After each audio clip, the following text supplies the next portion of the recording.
Assalamualaikum warahmatullahi wabarakatuh. Halo semua, perkenalkan nama saya Aryan Brohibowo dari SMA 78 Jakarta, kelas 10 MIPA SCI. Pada kesempatan ini, saya ingin melakukan sebuah percobaan yang berhubungan dengan transport sel. Lebih jelasnya lagi, saya ingin menunjukkan pada kawan-kawan semua bahwa zat dapat berpindah secara osmosis. Sebelum kita memulai, mari kita cari dahulu yuk, apa sih osmosis itu? Osmosis adalah proses bergeraknya molekul pelarut dari larutan konsentrasi terlarut rendah atau hipotonik ke larutan dengan konsentrasi terlarut yang lebih tinggi atau hipertonik. Adapun tujuan dari melakukan percobaan ini adalah yang pertama, membuktikan bahwa peristiwa osmosis itu benar adanya. Yang kedua, mengetahui efek dari potensial air pada sel yang diletakkan di larutan hipotonis dan hipertonis. Yang ketiga, melihat perubahan yang terjadi pada potongan kentang setelah percobaan. Dan alat dan bahan yang akan kita gunakan adalah pisau, gelas plastik, timer yang saya gunakan dari HP, kentang, air, dan garam. Sekarang yuk kita mulai percobaan kita. Yang pertama, kita siapkan 14 plastik seperti ini. Yang kedua, gelas yang pertama tidak usah diisi air atau dibiarkan saja kosong. Gelas yang kedua dan ketiga dan keempat masing-masing kita isi setengah gelas air.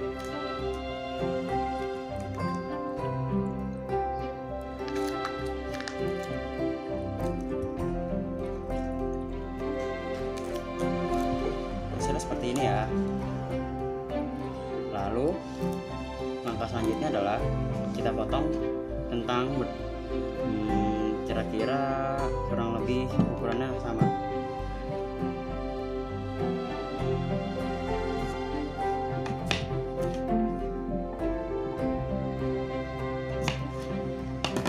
Seperti ini sebenarnya sudah cukup ya, kira-kira ukurannya sama. Lalu yang kentang pertama kita masukin ke gelas kosong. Untuk gelas kedua kita tidak usah campur garam, kita campur garam di gelas ketiga saja sebanyak 1 sendok garam.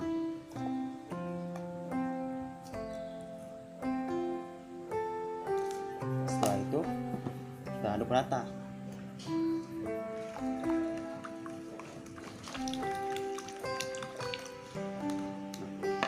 Gelas yang keempat kita beri 2 sendok garam.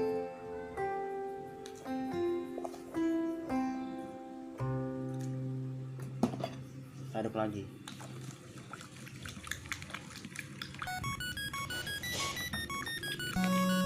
Lalu kita taruh di kentang di ketiga gelas tadi.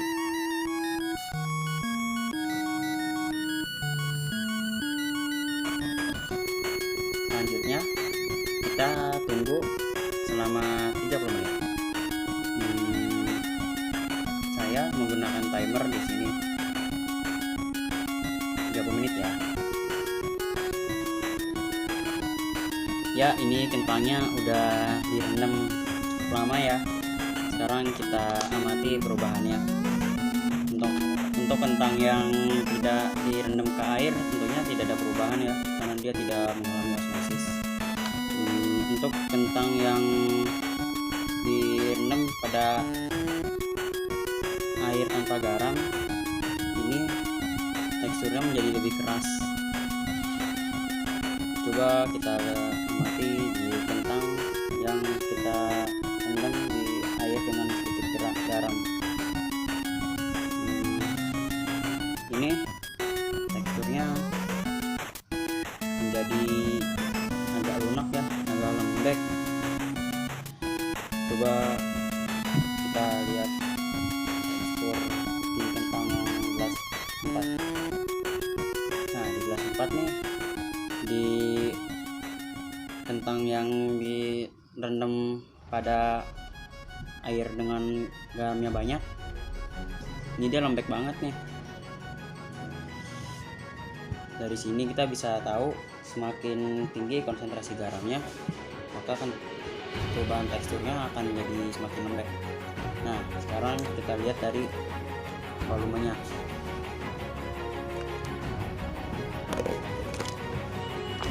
Bisa dilihat yang ini semakin ke kanan ini semakin tinggi volume airnya. Jadi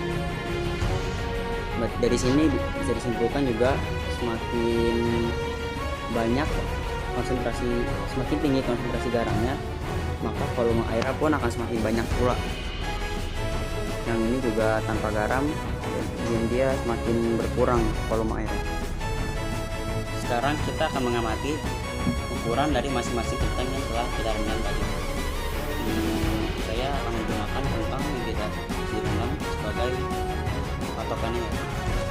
Untuk kentang yang kita rendam tanpa larutan garam, ini ukurannya tampak lebih besar dari aslinya ya, ukurannya bertambah. Berarti kita simpulkan jika satu kentang itu direndam tanpa larutan garam, maka selain dia akan menjadi lebih keras, juga dia akan bertambah besar, berarti masanya kan jadi lebih berat. Coba kita ukur kentang yang kita rendam dengan sedikit garam.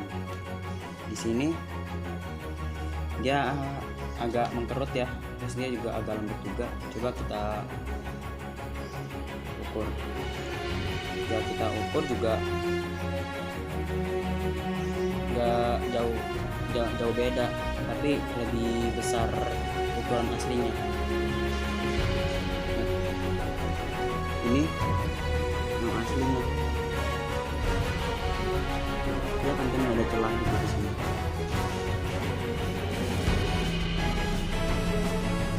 Dan berarti jika yang kedua saja udah lebih kecil, berarti yang ketiga ini akan menjadi lebih kecil lagi ya pada yang aslinya.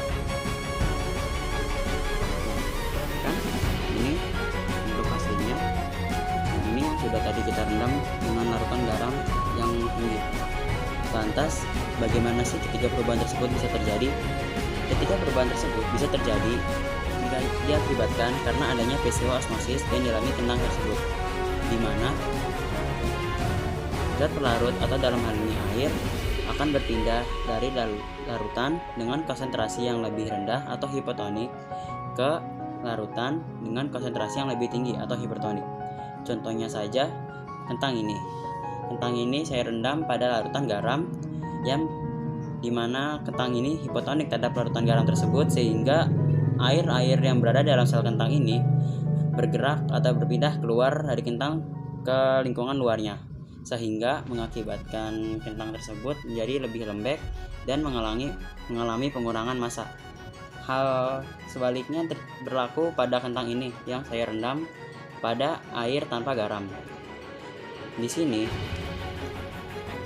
air yang hipotonik terhadap kentang ini, sehingga zat pelarut pada air akan berpindah dari gelas dalam kentang tersebut, sehingga kentang ini akan mengalami penambahan massa, atau dalam ini ukurannya akan bertambah besar dan teksturnya pun akan menjadi keras. Dari percobaan yang telah dilakukan, dapat disimpulkan bahwa semakin tinggi konsentrasi zat pelarut, maka perubahan massa kentang akan semakin kecil. Hal itu dikarenakan karena terjadi perpindahan molekul garam ke dalam kentang agar mencapai keseimbangan konsentrasi antara kentang dan larutan garam hingga terjadi perubahan massa. Dan semakin tinggi konsentrasi air yang disebabkan banyak garam yang terkandung, menyebabkan tiap gelas memiliki kepekatan yang berbeda, sehingga juga menyebabkan masing-masing kentang teksturnya pun berbeda-beda, ada yang lembek, sedang, dan keras. Peristiwa perpindahan larutan tersebut juga menyebabkan adanya penambahan atau bahkan pengurangan volume pada gelas tersebut. Peristiwa yang terjadi tersebut disebut dengan osmosis. Jadi, osmosis itu adalah perpindahan molekul ion dari konsentrasi pelarut atau air yang rendah dengan melewati suatu membran. Dalam hal ini, membran sel pada kentang ini. Sekian dari saya.